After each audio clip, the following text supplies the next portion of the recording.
నిజామాబాద్ జిల్లా వేల్పూర్లోని జామా మసీద్ వద్ద ముస్లిం మైనారిటీ సోదరుల ఆధ్వర్యంలో భారత తొలి ముస్లిం విద్యావేత్త ఫాతిమా షేక్ జయంతి వేడుకలను ఘనంగా నిర్వహించారు. ఈ మేరకు ఆ మహానీయురాలి చిత్రపటానికి పుష్పాంజలి ఘటించి నివాళులర్పించారు. చీకట్లను చీల్చిన జ్ఞాన కిరణం ఫాతిమా షేక్ అని వారు కొనియాడారు. ఆమె గొప్ప ఆదర్శమూర్తి అని అందరూ ఆమెను ఆదర్శంగా తీసుకోవాలని వారు తెలియజేశారు. నేడు షేక్ ఫాతిమా జయంతి సందర్భంగా మైనారిటీ సోదరుల జయంతి నిర్వహించబడ్డాయి.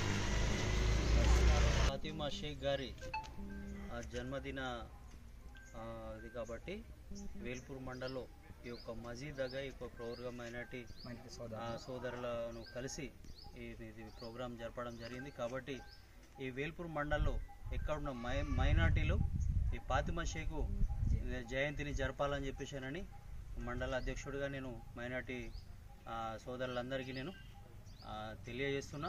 ఎందుకంటే ఒక ఐక్యతంగా ఉండాలా, బలంగా ఉండాలి.